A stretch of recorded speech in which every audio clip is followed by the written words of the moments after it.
This is the Round 2 podcast with Galen, Parker, and Stephanie Nicole, where we talk to big thinkers, big dreamers, and big idea havers. Quitting and failing are not the same thing, and we're going to show you why.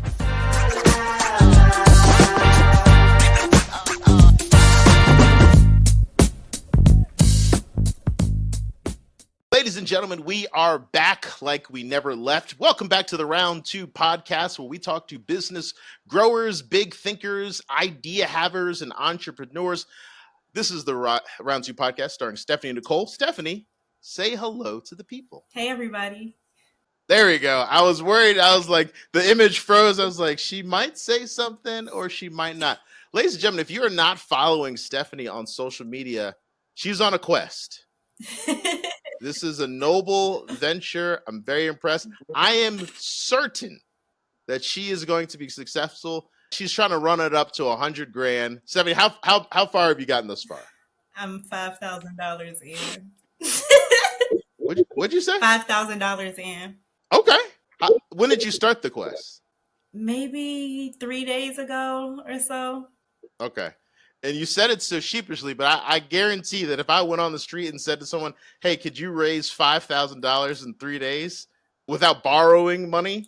Most people would be like, no. They're like, oh, you got to sell something, do something to come up with 5Gs in three days. Only Stephanie can secure a bag like that. So do not hold yourself back. But ladies and gentlemen, we've got a guest. This is a unique one because this is not real estate related. This is something special because entrepreneurs come in all shapes and sizes, different business ideas and ventures. So we've got Mr. Joshua Salter in the business with it. But before we introduce him any further, if you have not done so, I'm pointing down on the screen right now. Hit that like and subscribe button so that you can stay up to date everything that we are doing. Is Stephanie moving? Can we see her, Joshua? I think we can. Okay. Well, yeah. All right, good. Well, Joshua, tell us who you are and where you're from. My name is Joshua Salter, originally from East Orange, New Jersey. Okay. Born and raised, grew up here all my life. Got married and moved to Richmond, Virginia. Lived in Richmond, Virginia for 10 years. Back home with family. Shout out to my daughter who's in Charlotte, Charlie JL. Dad loves you. But yeah, so I'm originally from East Orange, Newark area. A lot of what I've done in Richmond musically started here as a musician, producer, just super young, trying to figure it out. And by the time I got to VA, I kind of had an idea of what I wanted to do and what I wanted to pursue. So, yeah. Very cool. This is the first. My cousins are from East Orange, so this is the first Jersey Connect. They're from East Orange, and they moved to Midlothian in the early '90s. Wow. But yeah, I love it. So I thought what we could do. Stephanie's got a pretty strong music knowledge. You've got a pretty strong music knowledge. So I thought that our icebreaker today, we're going to play a game called, did you just say that? So what I'm going to do, you and Stephanie are going to be our contestants. I'm going to run through 5 commonly misquoted lyrics. And I want you guys to identify what is the correct lyrics. And they're easy. Don't worry. Don't panic, everybody. They're easy for those of you guys who are driving in your car. You're going to hear these lyrics. You're probably going to scream out in your car. If you're watching this on YouTube, feel free to put it in the comments. But we're going to go through this list and see what we got. So the first one, and hey, listen, I'm going to have to sing some of these things just to kind of get you guys. So I don't want to hear any comments. Galen can't sing. Galen knows he can't sing. But for the purpose of this, you guys just going to have to deal with it. All right. So here's the first one. Hold me closer, Tony Danza. That is the incorrect lyric. Hold me closer, Tony Danza. Can you guys guess what the correct lyric is supposed to be? Without not knowing the song, probably Don't Let Me Go. Okay, you got Don't Hold Me Close, Don't Let Me Go. What do you got, Stephanie? You gotta sing it again. Did you hear her, Joshua? You gotta sing it I did not. I think her internet is fighting. Fighting is crazy. Yeah, her internet is fighting us. Oh, there she is. Okay, there we go. Hold me closer, tiny dancer. You guys know, you've heard that song? No, I haven't. You've never heard that song? Elton John, Tiny Dancer? I have not either. So Man, that is a wild one. People in the comments are going to be like, what? That's a pretty classic one. Hold Me Closer, Tiny Dancer. Elton John, that was one of his major, massive hits. You guys have heard of Elton John. Are we? I Okay, have. okay, we're I good. have. We're good. Okay, let's go together. Mm-hmm. This one, I know you guys are going to get. I'm not calling anyone out, but I know Stephanie going to get it. I like big butts and a can of limes. That is what the internet said was the lyric that people thought. I like big butts and a can of limes. What is does anyone know what's the actual line? I think it's I like big butts and I cannot lie. Okay, you got, and Stephanie, what do you think? I think the same thing. You guys would both be correct. Can you name the artist and song? Is it MC Hammer? No. Man, sad. MC Hammer is I love how wild. quick Josh was like, no, don't. Is I that want to not? say Two Live Crew. It's not MC. Is it Two Live Crew? It is not Two Live Crew. Oh, I'm sorry. Is it Too short? Luke? Uncle Luke would not be a bad guess. Uncle Luke. That would not be Uncle a Luke. bad guess. What'd you say, Steph? I have no idea. I'm not worldly. I was thinking either Two Live Crew or Uncle Luke. If One you of the guys two. aren't familiar with Uncle Luke, that's not far from some stuff that Uncle Luke was saying in the 90s. Uncle Luke had y'all's aunties turned out, but that was actually Sir Mix-a-Lot. Sir Mix-a-Lot. Baby Got Back. All right. Not too bad. You both got a point there. You guys pointed. This is the one that I mentioned in pre-show where I was just like, certain people are not going to get this wrong. Don't go chasing waterfalls. That's the incorrect lyric. Does anyone want to guess at what the correct lyric is? Don't go chasing waterfalls is the wrong lyric? No. Don't go chasing waterfalls is the right lyric. But they had don't go Jason Waterfalls. Oh, I have never in the history of years, have I heard someone say Jason Waterfalls. That's how I said there's certain people. But name the band, 70. Who what is the artist? TLC. TLC. Joshua, what's the name of the song? Waterfalls. Very good. Look at that. All right, we got two more. This one is a shout out to Mr. T-Pain. He was just in Richmond. Was he in Richmond Friday night? He was in Richmond Friday or Saturday night in Doswell.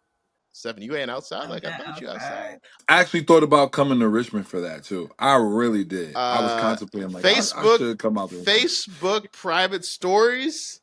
Saturday morning, I was like, I saw more green than anything else. I was like, oh, okay. Yo, that 37 and up crowd was getting it in. It was wild. That's my peoples. All right, I'ma buy you a drink. Ooh wee wee. I'ma take you home with me. That's the incorrect. I don't even know what you're singing. I'ma buy you a drink. Ooh wee. I'ma take you home with me. I think it's I'm gonna buy you a drink. Oh wee, I'm gonna take you home with me. Okay, all right, Stephanie. Any guesses? Have you even heard this song? Yeah, I think it's what he just said. Ironically, that's the wrong. What? I have always thought it was ooh wee. Oh no. Oh wait, time out. He says something, and I was like, I didn't know until I looked it up. I was like, oh okay. I've been singing it wrong since it came out. I guess I don't know what the right lyric He's is saying, because I always instead of ooh wee, he's saying and then.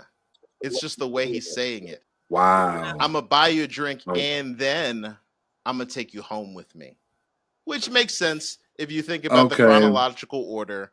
If you're outside like that, I'm not outside like that. I'm usually at home just reading my Bible, so I don't really know about that. But allegedly, that is how it goes. That's T-Pain, buy you a drink. All right, the very last one.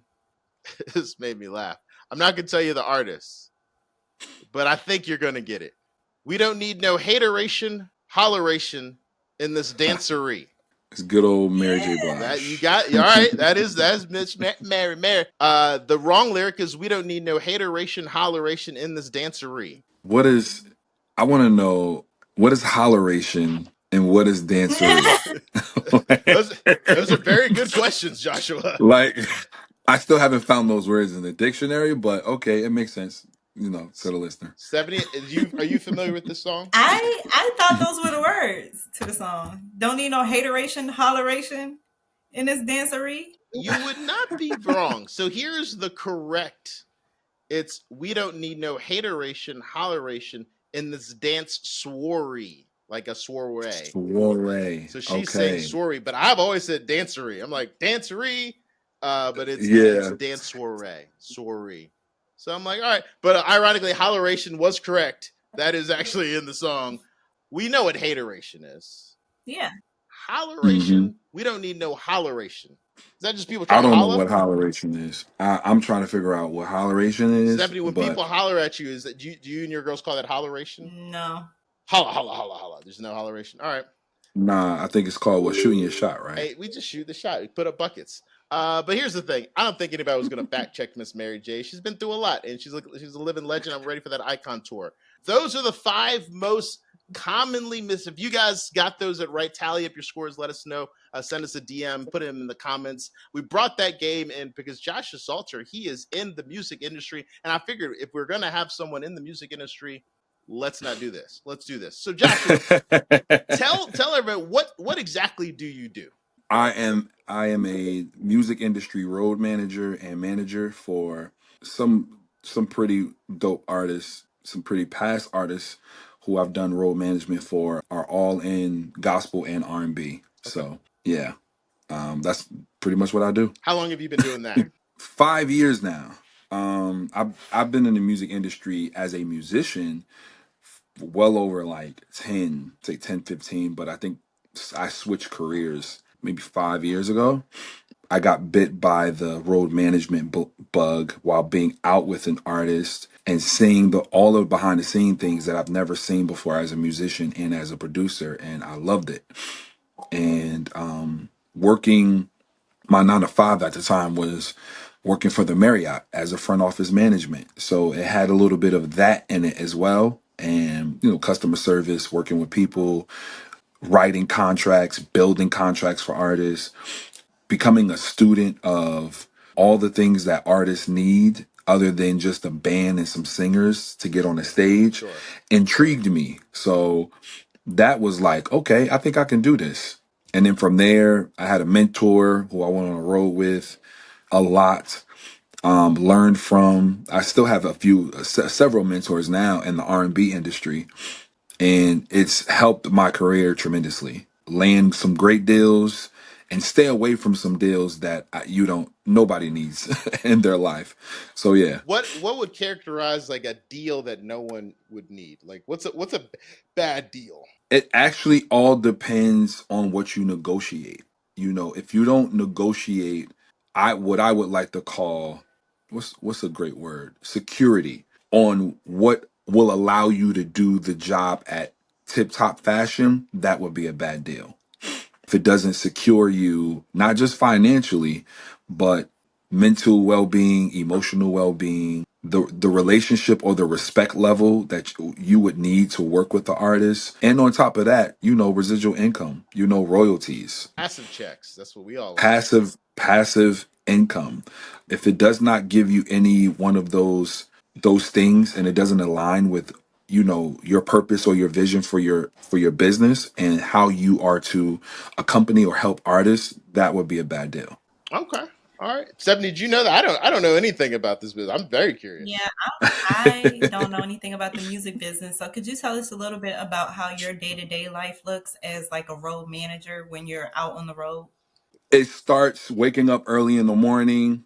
By when I get up, probably around like 4.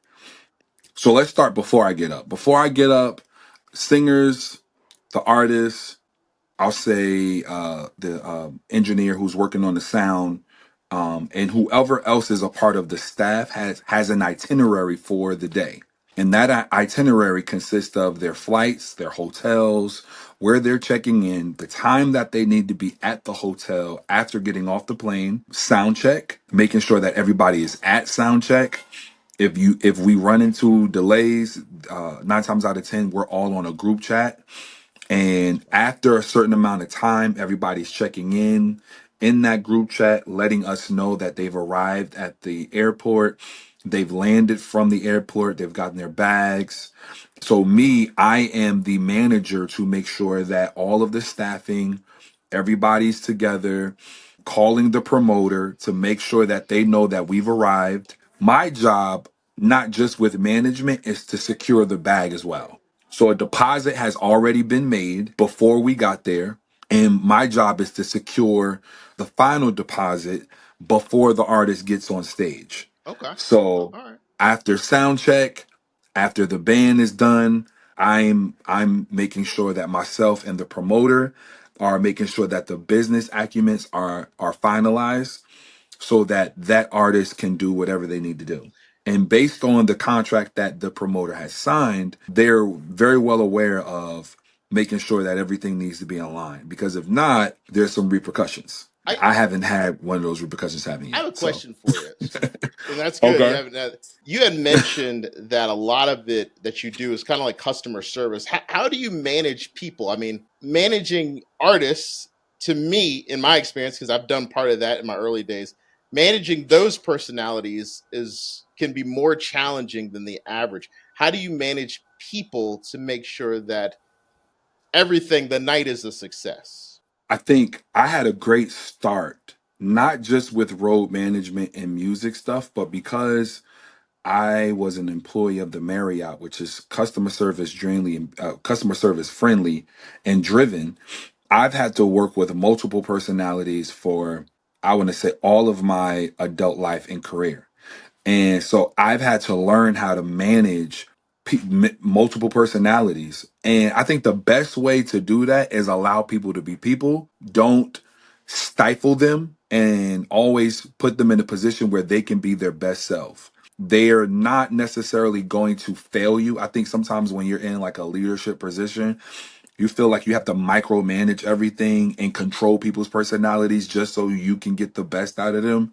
But I think my line of work, it's all of the great things and the bad things in one, if that makes sense, Okay. which allows the artist to thrive, the band to sound amazing. And if there's any hiccups, because I'm music minded and business minded, I've been able to learn how to solve those problems really quickly before it escalates into anything crazy. How do you get artists to work for you? I mean, get artists to let you work for them.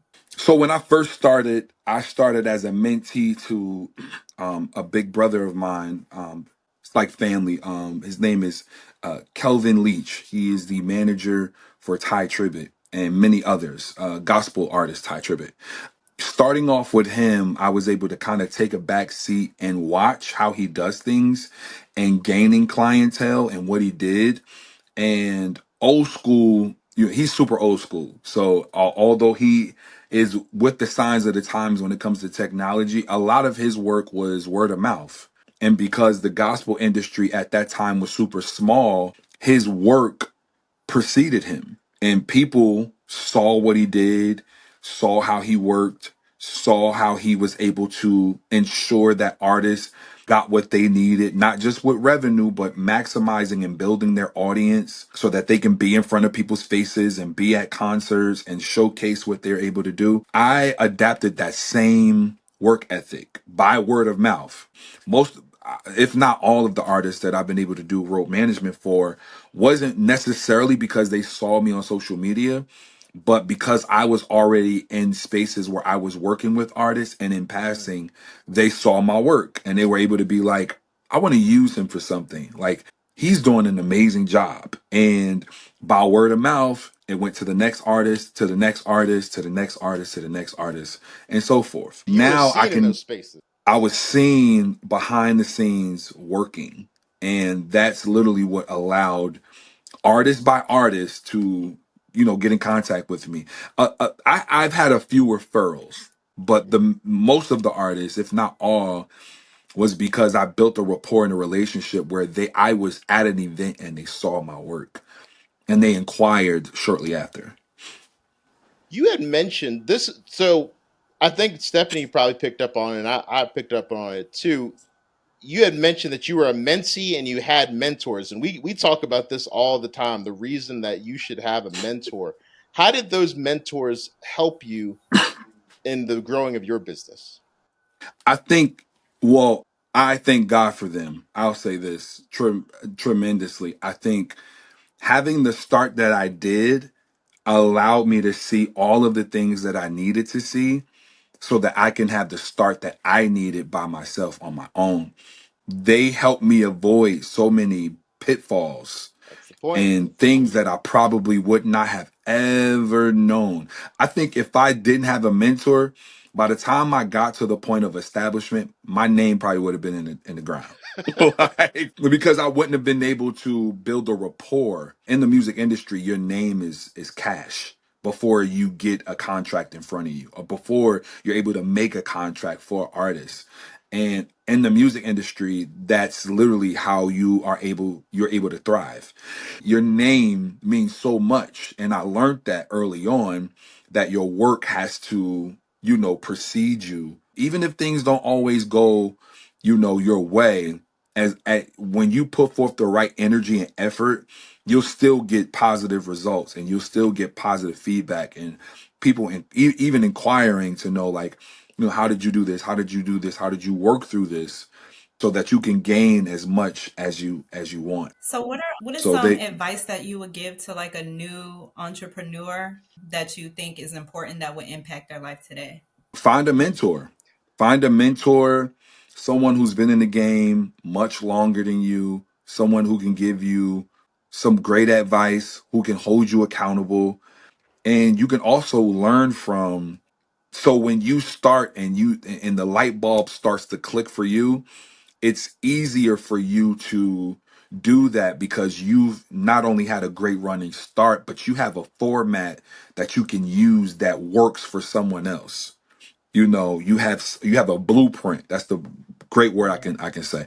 You have a blueprint of what works and what doesn't work. I remember the first time I went up to my mentor, I thought I was solving one of the best problems in the music industry. And when I presented my ideas to him, he was like, "That's not gonna work." And he's like, "That's not gonna He's work." like, no, I was like, that's not "Why?" that's not how this works. He was like, "Nah, that's not going." He was like, "You haven't been in the music industry long to know what problems you can solve." And I haven't. I was fresh off of 3 shows, right? Now that I thought, I did done 3 shows, I actually really thought I was able to, do something really on a major level. But I needed more time. It's So a little as I seasoning. gained more, You need a little yeah, seasoning. yeah, yeah, at that time I needed a whole year to see things as it progressed, because at that time the music industry was changing so fast. Things were like not where they are today, and so I needed to see that and experience that so I know how to change with how the music industry is changing, but also keep some I authenticity love to that. myself. That's smart. That's so you've been in this field for 5 years, and if I do the math, you walked in at 2019, Yes, and yes, then solo at and 2019 then I in was 2020, already. I don't know if you heard about a small thing that happened in 2020 called COVID. How did that impact your business? Especially, I mean, that's your one and two. Um, so what I did was before 2019, I was already on the road doing road management as a mentee under someone. What I learned how to do during the pandemic was road management from a virtual standpoint. So I was putting together virtual concerts. I was putting together virtual setups for artists so that not only that they can gain revenue by social media, but they can still keep their audience engaged with what they were doing. In most Mm. cases, when I worked with promoters during the pandemic, a lot of things were virtual stages. So I had to change the verbiage on contracts so that it suited their audience so that they could either go to the city and do a virtual concert because they couldn't perform out in front of people. And what they did, we was able to package that so that you can watch it privately on social media and for different audience in different spaces. So a lot of the stuff that I did was virtual live recordings, virtual tours, virtual stages. That seems like that would really work well for for gospel. Yeah, it did because at that time nobody was in church as Yeah, well. so We they like couldn't necessarily be in the same space. So a lot of the tapings and the recordings that I did was literally cameras, band. singers, and no audience. It was like we were taping for a TV show every time I walked in the building. That's amazing, man. That's Yeah. amazing. So, just to piggyback on Stephanie's question, we always like to give people some gems. And I, looking through your Instagram, you talk a lot about just personal building, personal development, and growth. What are some gems that you can give, like someone who's brand new, whether they're in this industry or another, some gems that they can kind of like apply to themselves? My first thing is don't rush. Take your time. Enjoy that you don't, nobody knows you. Enjoy the fact that nobody knows you, because when people start to know you, that's a different kind of Yes. pressure that you might not have the tools and the skill set to maintain. And a lot of people rush to be known with nothing to offer. Woo, And I I think know I'm that's at a right. point I'm at a point where I'm glad I'm able to take my time so that once I do get to a major artist, being blessed to work with an A-list artist, a Chris Brown, a Usher, a Talia, a Kalani, like any one of those artists, I have enough to supply and be in demand on the level Let me that I know when you am. get them that Kalani employment. I would like to. Yeah, I'd like to like interview her on the I podcast. I'm working and shout out to the artist that I'm doing role management for, Selena Johnson, who's currently out. She just got back from Tennessee and Hampton, Virginia. Okay. Okay. So yeah, it's been a great ride. It's been a great So ride. we've I got. I don't Oh, go ahead. What was you gonna So say? we've got. Don't rush. Don't Find rush. a mentor. What's another one that you? Have a great support system. Okay. Have a Oh, great support system. Like, I thank God for my mother, my father, my daughter. I thank God for my friends. Like, they back me at a moment in time where I didn't really think that I had a dope support. I've discovered I have probably one of the dopest support systems anybody could ever ask for, That's beautiful. and it helps thrive and allows me to push when I'm doing my contracts, when I'm rewriting and making sure that I can get the deals. They're consistently encouraging me, like, yo, you're going to get this, just do what you do. You got this in the bag. Sending encouraging text messages, my mother sending encouraging prayers on voicemail, just allowing me to get that extra push so that I can do or be my I just best imagine like your mom self. in your voicemail, just Joshua, you listen to me, Praying, just going pray. in. That's why I tell Stephanie. I say, hey, we know Stephanie gonna secure the bag. I believe. I already believe. Yo, listen, like Stephanie doesn't know this, but she's a motivator. Just watching her get the bag, that's motivating. I like thank just you. watching her like close these houses and knock them out the park. I'm like, yeah, you doing it for Thank you. I sure. appreciate it. Throw her flowers. She deserves it. Stephanie's one of those people. She don't want to be known, but she's so known. But she misses the days of obscurity. I But she has Yo, so many but eyes. Everybody looking what she but doing. check this out though. I appreciate it. My uncle told me this some years ago, and my mentor told me this some years ago. Hustle comes with notoriety. Like, when you're authentically hustling and doing what you do, people will organically watch you just to watch you, not because they're trying to be nosy, not because they're trying to be in your business. What you're doing and what you're passionate about is allowing them to really be inspired and find what they need to be inspired by too. Right, with two different industries, two different marketplaces of working with people, but a hustle is a hustle, dollar signs don't have, or a dollar or money doesn't have the occupation and how you got it on the dollar, right? right. Like, like we're not, this is not Joshua got his money by contract with the artist. Stephanie got her money by contract for a house. Like, it's not that. It's how you grind, what you do is motivating so that whoever is looking to find a level of purpose knows how to find the bag and find purpose Oh, while that's while where it trying to get is. to The the bag too. purpose. It's the purpose for me. Very. Yeah, yeah. It's I the love it's the that. it's what's connected to the dollar. The purpose is connected to you maximizing what you want and where you want to be. And a lot of people sadly to say, on social media, they're chasing everything, but they haven't realized what their purpose is. So they're chasing money, and money runs dry because they don't know a sense of where they need to be in life. I love that. So That's true. I always think of like the hustles like the sunset. It's like people be watching it. It's not that they're nosy, but it's the brightest star. It's the brightest star in the sky. Like we have to look at that light. I love that. And it's like it's not. Yeah, you're just like you can't help but look and be like, oh man, look. It's like I'm not hating. I'm just like you be undeniable. I remember a guy told me that. He said when it comes to your business, Galen, he was like, you have to just be undeniable. Like let there be no question, let there be no comment. It's like it's undeniable what you're doing.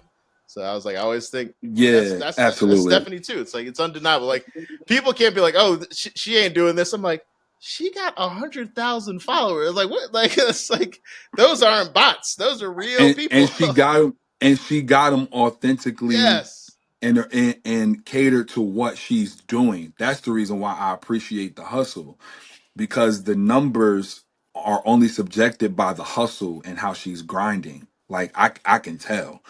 And also at one point living in Richmond and knowing the clientele in which she's offering services to from a housing standpoint, she's killing. Very She's much so. killing. If I was to ever think about buying a house again and being in Richmond, I would already You better know who to look call. her up.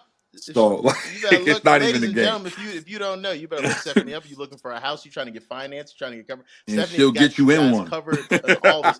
Guys, this has been a great show because I'm addicted to talking to people from different venues, different walks of life, different business opportunities. And if you're listening at home or driving to work and you're thinking, man, I would have never known that that's what it was like to do the day to day. But as you can tell, listen to the commonalities of every different guest. We talked about having mentees. We've talked about that before. Talked about surrounding yourself with people. We've talked about the power of proximity, auditing your circle, making sure you have a purpose. Joshua gave it all to us. I hope you guys took notes. Ladies and gentlemen, this is the Round 2 podcast where we talk to big thinkers, big idea havers, and big dreamers to show them that you do not fail until you quit. Joshua, if they need to find you on Instagram or social media, how do they reach you? On Facebook, I am Joshua D. Salter. My business page is Sultry Music Agency. Sultry. Okay. Same Sultry Music Agency. On Instagram, I'm just JDS. And also on Instagram, it's Sultry Music Agency, all one word. We're gonna have to get you with Stephanie. Yeah, you got to get with me. You got to get with me. We gotta get you like one.